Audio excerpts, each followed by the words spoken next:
Do you all remember Fred Craddock's 9-pound crow? Fred Craddock was one of the great preachers of the 20th century, and he told this story about a 9-pound crow. He was working in his home in northeast Georgia, working on sermons, working on classes. He used to teach preachers to preach, and as he's sitting at his desk working on his sermons, he saw this 9-pound crow walking down the road in front of his house. He thought, that's the strangest looking thing, this big hulky crow lumbering down the road. A couple hours later, he sees this 9-pound crow lumbering back down the road the other way. A couple of more hours pass, and there's that 9-pound crow going back down the street again, back and forth, lumbering down the street, this 9-pound crow, day after day after day, until finally, old Fred can't take it anymore. He's got to find out what this is all about. So he gets up from his desk, goes to the front door, opens it up, and he shouts out at the crow. He says, "Hey, bird, what you doing? Walking down the street." And the crow looks at Fred like he's out of his mind, and he says, "Well, what's it look like I'm doing? I'm walking down the street." And Fred says, "Well, you're a bird. You've got wings. Why don't you fly?" And that 9-pound crow stops, and he turns and he looks right at Fred Craddock, and he says, "What, are you crazy, man? I'm terrified. I'm afraid if I tried to fly, I might hurt myself." And the bird ruffled his feathers a little bit and walked away. And as he was walking away, old Fred says to him, "Hey, crow, what's your name?" And the crow turned around as he was walking away, and he says, "Around these parts, they call me Church." You have to admit, sometimes we, the people of God, tend to walk in our faith when God intended us to be flying. Sometimes we lumber in our faith down the streets of mission and ministry when God gave us wings that we might soar. Oh, on Sunday mornings we might sing out, "And God will raise us up on eagle's wings." But the rest of the week, we're pretty much careful-footed Christians struggling with the same sorts of stuff that every other human being struggles with on a daily basis.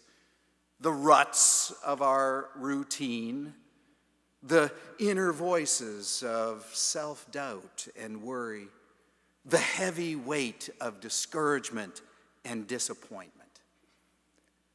Well, guess what? I saw Fred Craddock's 9-pound crow yesterday on Public Square. It was me. I'll tell you how this worked. You see, starting on Friday, they started setting up for Winterfest. You know, they were doing the usual sound checks, got to test how loud the guitars can go.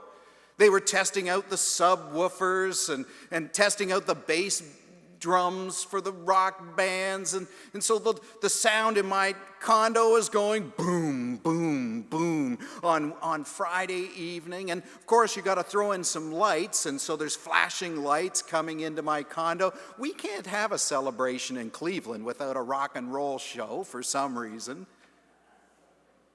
And I'd been trying to get in some clear headspace to write a sermon all week, but it was Thanksgiving week, right? That means that you got to do 5 days worth of work and squeeze it down to 3 days so that everybody can be off and be ready and charged to do Winterfest on Saturday. Well, I didn't have much luck getting the sermon written Friday night. So I got up Saturday morning. I thought, okay, I'm just going to settle in my study at home. I'm going to work on this sermon. But no, apparently the sound wasn't good enough Friday night. They needed to test it out a little more. Boom, boom, boom. And I thought, this is driving me nuts. So I went to Beth and I said, listen, I'm going to go down to the coffee shop. I'm going to write my sermon there. I like to find a nice coffee shop in downtown where I can hide out, work on a sermon or some writing, kind of be alone in a crowd. It's not a bad place to be. So I packed up my computer and my little valise, and I bundled up, although it wasn't very cold Saturday morning. And I walked out the front door of our building, and I'm not kidding you, within 15 feet, I was approached by a panhandler. Somebody came up to me and say, "Hey, Pastor, you know me." And I'm like, "Maybe. What do you want?" "You know me. I haven't been to church in a long time." I said, "What's your name?" And he told me what his name was. And I said, "Right. You haven't been to church in a long time. I haven't seen you in over a year or so. Why don't you come tomorrow?" I'm hoping he's here somewhere, but I don't see him. And as we're talking, another panhandler comes up. He sees some sort of discourse, some positive action happening here between Pastor Mark and this other guy. Maybe he can get in on the action. So he sides up beside the other guy and says, "Oh, you remember me, don't you?" "I have no clue. I've never seen you before in my life." "Do you know who I am?" "No, you're a pastor?" And I said, "Yes, that's right." And he said, "Can I have some money for something to eat?" I said, "Sorry, I don't have any cash on me, but God bless you." And no, I'm not kidding you. Out of my peripheral vision, I see a third one coming up to me, and I'm thinking, I'm in trouble here. I'm being devoured. And I thought, I just got to go write this sermon. I need some space. So God blessed them all, and I got on my way. I walked down Superior to East 9th, where one of my favorite coffee shops is, Phoenix Coffee. It's a local. I like to support the local guys, and I'm like, well, at least I'm going to get myself a good latte today and a muffin. I'll get some space to write that sermon. And I walk up to the door, and guess what? Closed. Totally dark inside. There's a sign on the door that says, "Happy Thanksgiving. We wish you well. See you Monday." And I'm thinking to myself, if you really wanted to wish me well, you'd be open today. So I get myself a coffee and a quiet place to write a sermon. So after my short moment of grumbling, I thought, well, I'll go over to Erie Island Coffee. I like Erie Island. They've been on East 4th since for almost the last 10 years or so. And again, I like to support the local guys, a half-decent cup of coffee. So I walk up East 9th to Euclid, and I get down to East 4th, hang a left, and walk down East 4th. And I walk into Erie Island Coffee. I open the door. I'm not kidding you. There's a lineup almost to the door. Why? Because there's one poor soul working by himself trying to get everybody coffee. The place is packed, apparently one of the few places that's open on Saturday morning of the weekend of Thanksgiving. And I kind of look up near the front in the cabinet, a little glass cabinet where they usually have the muffins or the scones, and the light's off. There's not a thing in that cabinet. And I'm thinking to myself, I'm not waiting here 15 minutes in line to get a cup of coffee, no muffin, and no place to sit down to write my sermon. All right, I'll go over to Bloom Coffee. Bloom is a great little coffee shop in 200 Public Square, right beside Starbucks. And now, I'm not, anti-Starbucks, but I do like to support the local guys, so I'm not going to go into Starbucks. Besides, their coffee tastes burnt to me. It's a personal thing, so I walk over to Bloom, and sure enough, they're closed as well. Now, like the heavy weight of disappointment is on my shoulders.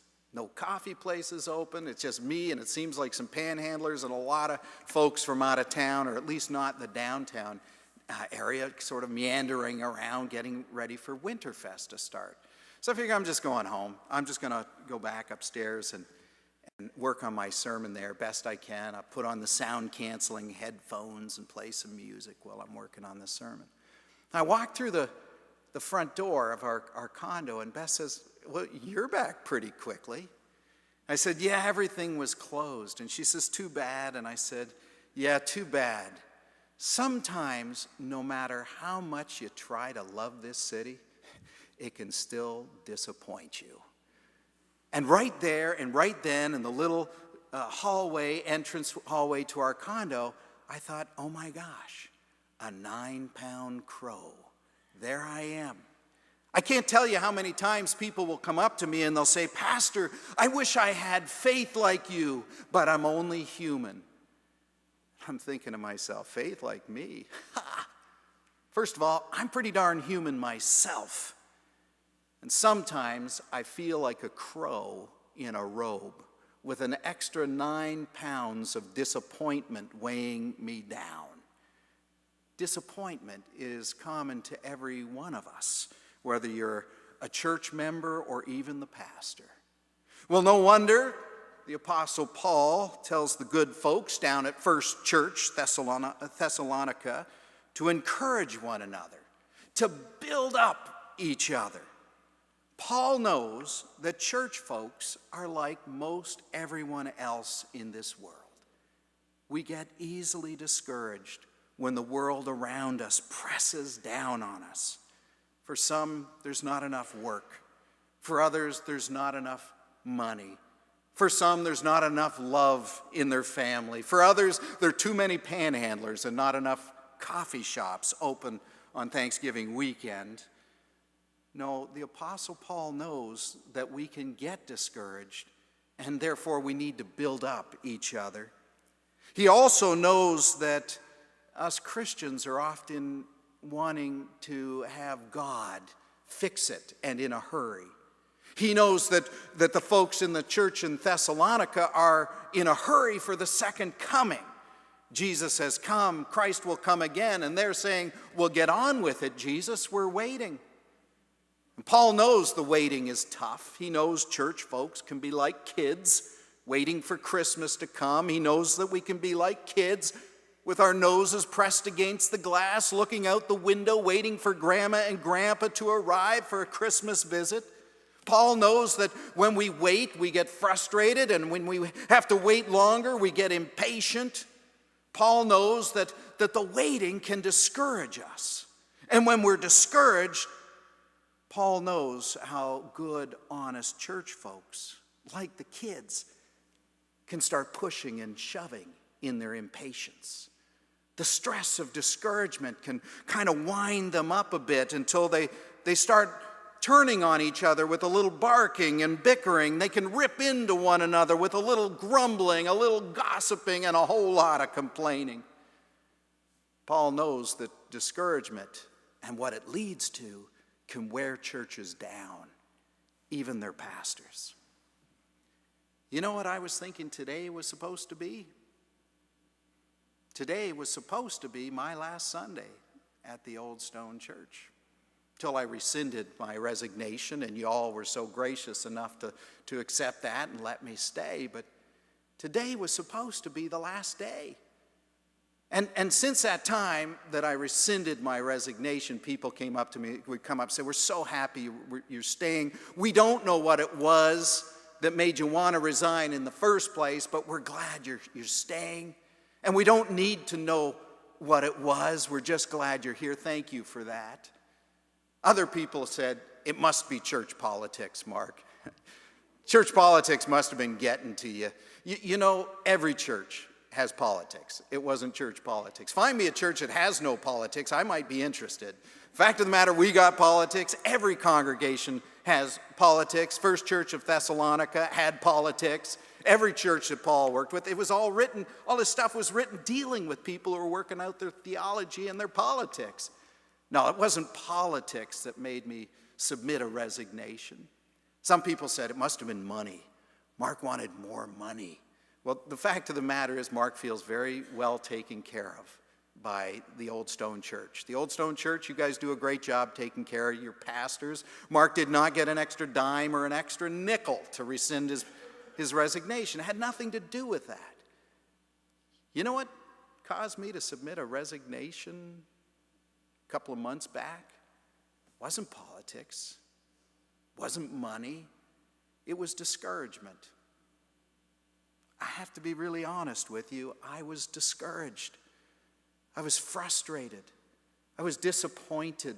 My hopes and my dreams for this congregation have been very slow in materializing. I was discouraged.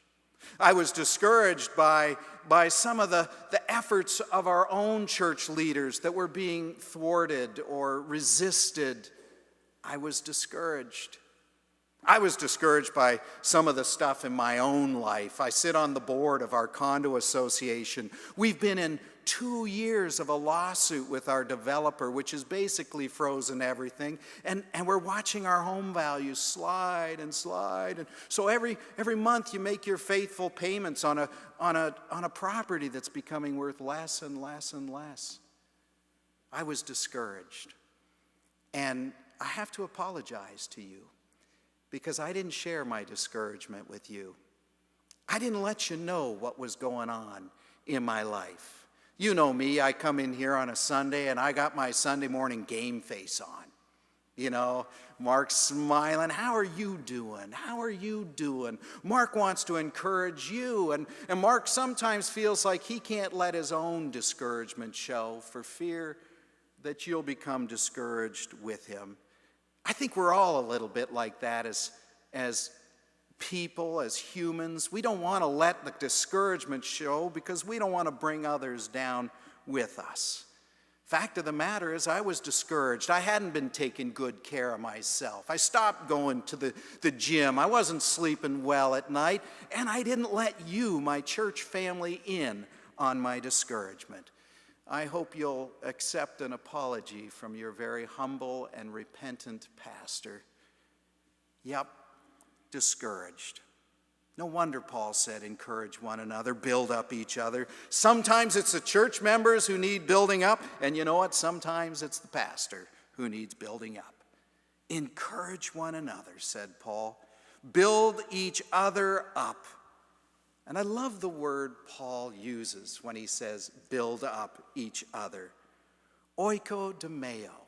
I know that sounds like Cinco de Mayo, but it's really not about partying on the 5th of May. Oikodomeo, literally translated, means build a home.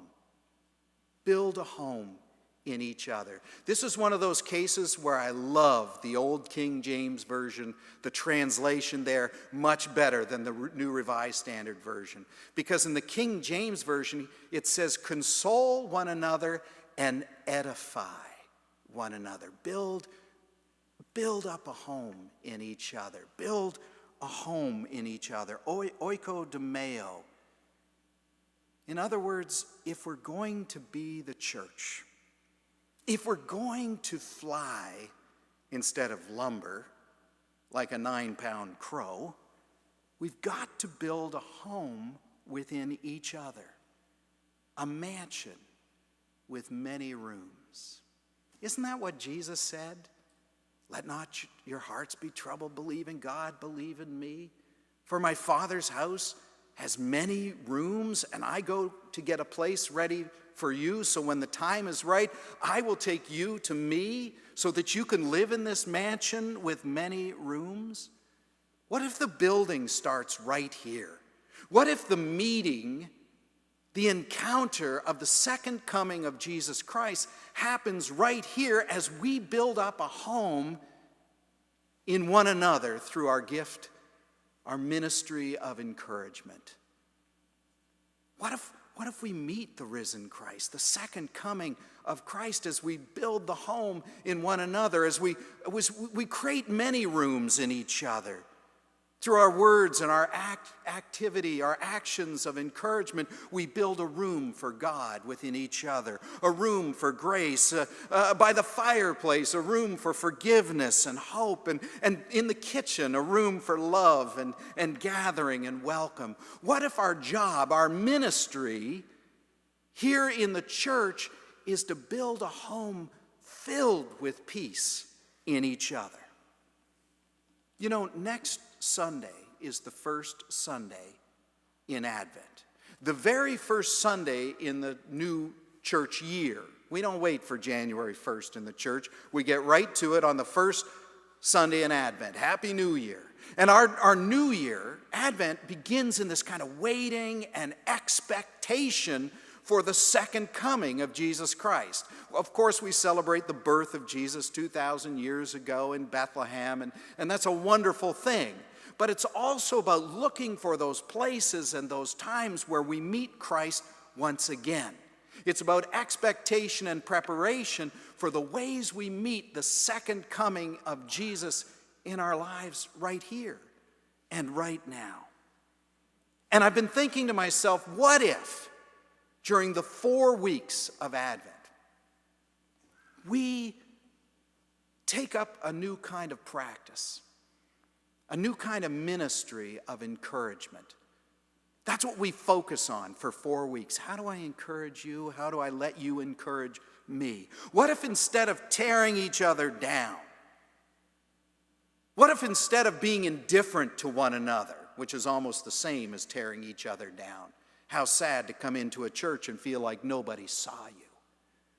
What if instead of just slipping in on a Sunday morning and slipping out after the service is over? What if instead of going down to coffee hour and gathering up our moments with complaint or gossip or rumor or the sharing of disappointment, what if we use those moments as an opportunity to build up each other, to build a home, a spiritual home for one another, a place where God is not only welcome, but a place where God can dwell? What if we made a conscientious effort to build up each other? In other words, what if for just 4 weeks we practiced a ministry of encouragement? Now, I'm a little sneaky on this because I like to think after 4 weeks of practicing a ministry of encouragement, it might just spill over into 2018. And who knows, it might become the way of the Old Stone Church. We become the people who practice a ministry of encouragement, always building each other up. And guess what? To practice a ministry of encouragement, you don't have to go to seminary. You don't have to spend 6 or 7 years in university to practice a ministry of encouragement. You don't have to have a master of divinity. You don't have to have a master's degree in theology. Heck, you don't even have to memorize the Bible, and although I know most of you love doing that. Are you with me today? Just checking it out some. All we have to do to practice a ministry of encouragement is to lay a foundation, put up the walls, nail down a roof to encourage one another against those things that infringe upon our lives from outside, the things that create disappointment within us. If we lay the foundation, put up the walls, nail down the roof to help each other, encourage one another against the onslaught of disappointment and heartache and anxiety and all those things that come at us from the world, we might just be practicing a ministry of encouragement. Oh, there's one other thing. We want to make sure we put a door in that house that Paul wants us to build so that we can make welcome for the Spirit of God, so that love can come and fill the house in one another. What if for 4 weeks we simply listened to one another? And we actually heard one another. And it wasn't about me dumping on you or you dumping on me, but us simply being together in the presence of God, nurturing each other's faith, checking in on one another. Maybe it's a pat on the back, or just a simple good morning or a God bless you. Think about how many people don't have anyone else in their life from Monday to Saturday. And coming here is the only place that they are seen and have a sense of being known. A ministry of encouragement. We could be offering simple and gentle words that emanate from a generosity of spirit within ourselves. Don't be afraid to approach that odd-looking person or the one who looks lonely. Don't be afraid to go up to that person you saw daubing the tears during the sermon and just checking in. How's it going today? They probably need encouragement more than anyone else. Why not find out somebody's name, someone you don't know? Maybe you say hello to them every week, but you haven't got their name yet, and then you can find out their address and send them a card and just say, hey, I'm praying for you this week. Hang in there. It's a tough world we live in. We could even make it kind of a game, have some real fun with it, you know. Someone you know is discouraged. You could bring an envelope to them, and on the outside of the envelope, you simply write, "I know things are tough. It could be worse." And when they open the envelope, you've placed 2 Cleveland Browns tickets in there. It could be way worse. Let's keep it in perspective, right? Folks, there's an old saying that home is where the heart is. And I think to encourage each other really means to strengthen each other's hearts for the challenges of this world. To strengthen each other's hearts so that we might be able to be the church in our day and age, to be the children of light that Paul was talking about in that letter to the Thessalonians. You know, that word courage comes from a Latin word, cor, which means heart. Home is where the heart is. It's to strengthen each other's hearts. You know, I remember one of the nicest compliments that I ever received on behalf of the Old Stone Church was a number of years ago. A gentleman came to worship with us one Sunday, and he said to me, "You know, Pastor, I live about an hour and a half south of town, little country village, and I go to a little country church on Sunday morning where everybody knows each other and seems happy to see each other on Sunday mornings." He said, "But I always wanted to come to the Old Stone Church on Public Square in downtown Cleveland. Whenever I drive by it, though," he said, "it looked too big. It looked too intimidating for me. What are they doing inside of there? What kind of traditional, what's going on there?" He said, "But finally I mustered up the courage. I came to worship today. And you know what? The Old Stone Church is just as friendly as my little country church back home." I could not have received a better compliment about the Old Stone Church than what he had offered that day. Folks, what if we took our Sunday morning friendliness, our sanctuary hospitality, we saw it last night on our volunteers, the way we welcomed those strangers who came in for Winterfest. What if we took all that hospitality, the welcome, the kindness, the encouragement, and we put it in a little toolbox? And when we left here today, we went into the world carrying that toolbox. And whenever we met someone along the way who was carrying the weight of discouragement or disappointment, we opened up the toolbox and we took out the tools of kindness and grace and gentleness and encouragement, and we began to build homes in the hearts of everyone we met along the way. Personally, I think it'd be a pretty spectacular ministry. People might start looking at us, looking at the Old Stone Church, and not just thinking, "Hey, there's a big traditional historic church on Public Square." But maybe we become known as the church full of ministers of encouragement. We're the ones who are building homes in the hearts of every stranger we meet along the way. Pretty spectacular indeed. Maybe people would walk by the Old Stone Church and they'd say, look at that church.